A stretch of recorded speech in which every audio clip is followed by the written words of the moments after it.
همراهان عزیز کانال آوای معنوی سلام. با یه پادکست دیگه در خدمت شما عزیزان هستیم. برای حمایت از ما کافی این ویدیو رو لایک کنید، کانال ما رو سابسکرایب کنید و زنگوله کناریش رو هم تکون بدید. نظرات و پیشنهادات شما راهگشای بهتر شدن هر روزه پادکست های ماست.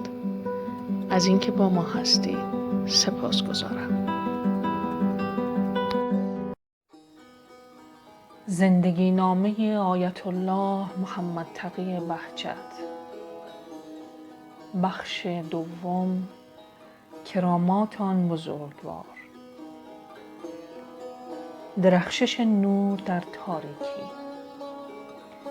مؤلف کتاب انوار الملکوت از قول آیت الله شیخ عباس قوچانی وصی مرحوم میرزا علی آقای قاضی نقل می کند که آیت الله العظمی بهجت بسیار به مسجد سهله نجف اشرف می رفتند و شبها تا صبح به تنهایی در آنجا بیتوته می کردند.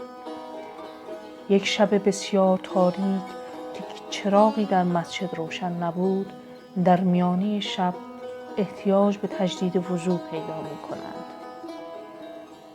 برای تطهیر و وضو به ناچار باید از مسجد بیرون می رفتند و در محل وضوخانه که بیرون مسجد در سمت شرقی آن واقع بود وضو می گرفتند.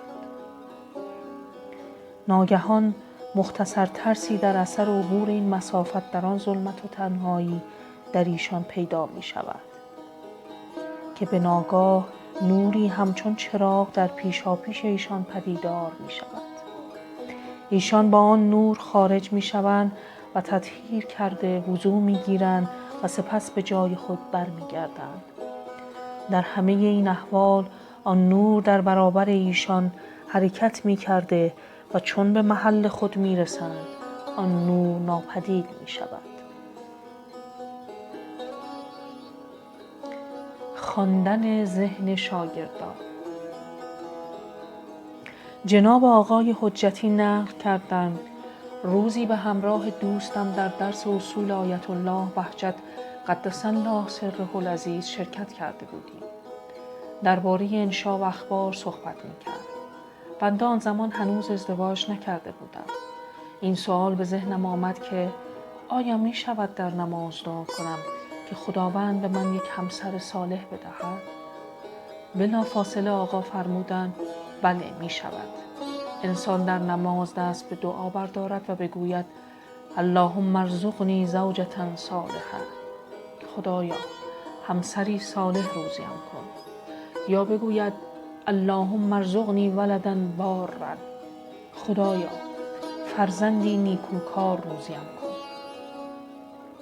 وقتی درس تمام شد دوستم که همسر داشت گفت وقتی که صحبت از انشا و اخبار شد بنده چون خواستار فرزند بودم این سوال به ذهنم آمد که آیا می شود در نماز دعا کرد که خداوند فرزندی به من بدهد که آقا بلافاصله مطلب را فرمودند. معلوم شد که سخن آقا گویای خبر داشتن از ضمیر هر دو نفر ما بود. مگر پول نمی خواستیم؟ حجت الاسلام و المسلمین علم الهدی می گوید یکی از طلاب نقل می کرد که سالی برای تبلیغ می خواستم به گیلان بروم. مخارج خانواده را فراهم کردم ولی هزینه راه را نداشتم. ناچار به زیارت کریمه اهل بیت حضرت فاطمه معصومه علیها السلام مشرف شدم و گلایه و درد دل کردم که ما که در بعض در اختیار شما اهل بیت علیهما السلام هستیم و می‌خواهیم شریعت جدتان را تبلیغ کنیم ولی کرایه راه را نداریم. بالاخره بعد از زیارت قصد کردم به نماز جماعت حضرت آیت الله العظمی بهجت بروم. بعد از شرکت در نماز ظهر و عصر هنگامی که ایشان می‌خواستند بروند ناگهان به طرف من که در صف دوم نشسته بودم اشاره نمودند.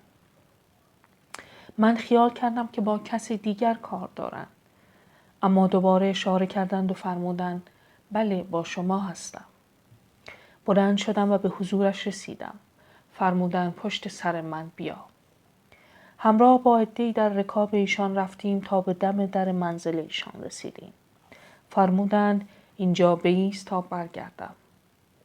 داخل منزل تشریف بردم و بعد از چند دقیقه کوتاه برگشتن و 200 تومان که آن زمان خیلی ارزش داشت به من دادند. عرض کردم با این پول چه کنم؟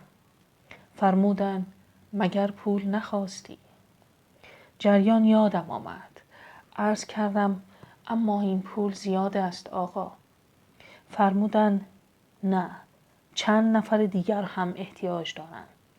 آنها را هم تأمین می‌کنی. به هر حال خداحافظی کردم و عازم تهران شدم. در خیابان چراغ‌گاز که ماشین‌های گیلان از آنجا حرکت می‌کردند، دیدم چند نفر از رفقا نیز می‌خواهند برای تبلیغ به گیلان بروند، اما پول ندارند. گفتم نگران نباشید، پول رسیده است. اول رفتیم نهاری صرف کردیم، سپس سوار موشین شدیم و به محض رسیدن به مقصد آن 200 تومان نیز تمام شد.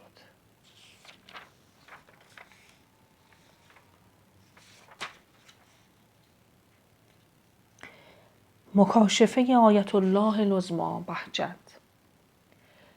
جناب حجت الاسلام و المسلمین حاج سید عباس موسوی از قول یکی از اولیاء الهی می گفتند در یکی از سفرهای حضرت آیت الله العظمی بهجت به مشهد مقدس، اول صبح وقتی ایشان به حرم وارد می شوند و نگاهشان به گنبد مطهر می افتد، در حال مکاشفه حضرت رضا علیه السلام را در کنار گنبد در حالی که در جایگاهی نشسته‌اند می‌بینند. در همان لحظه می‌بینند که حضرت مسیح علیه السلام و حضرت مریم علیها السلام از آسمان خدمت حضرت مشرف شده و فهرستی را خدمت امام رضا علیه السلام تقدیم می‌کنند. عرض می‌کنند این لیست حاجتمندان مسیحیان عالم است. آیا اجازه می‌فرمایید که برآورده شود؟ حضرت رضا علیه السلام در پایین ورقه امضا نمودند و آن را به حضرت عیسی علیه السلام دادند. در فکر فروش منزل نباش. حجت الاسلام و المسلمین فهری میگوید منزلی در گذرخان داشتیم، همان منزلی که آیت الله العظمی بهجت آنجا آمدند و با آیت الله دست غیب که داستان آن پس از این خواهد آمد ملاقات نمودند. قبل از انقلاب تصمیم گرفتم این منزل را تغییر بدهم. رفتم منزل آقای بهجت که استخاره بکنم. وقتی به منزل ایشان رسیدم دیدم مشغول وضو گرفتن است. بعد از وضو آمدن نشستن و بلافاصله فرمودند در فکر فروش منزل نباشید، چون نزدیک حرم حضرت معصومه علیها السلام برکاتی دارد و هرچه دورتر بشوید این برکات کمتر شامل حال شما خواهد شد.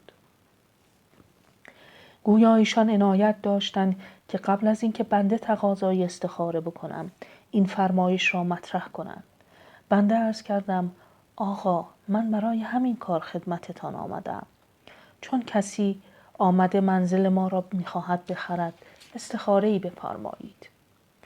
چون من شریک داشتم و شریک هم میخواست سهم خود را بفروشد و مشتری خاصی هم خریدار بود و تردید داشتم به این مشتری بفروشم یا به شخص دیگر، چون شنیده بودم پول او تقریبا حلال نیست. آقای بهجت استخاره کردند و فرمودند کراهت شدید دارد، این کار را نکنید.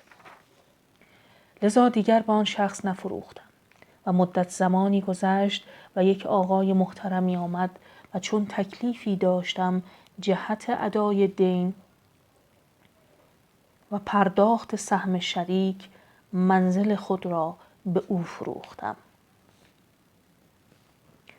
بیدار شدن برای نماز شب.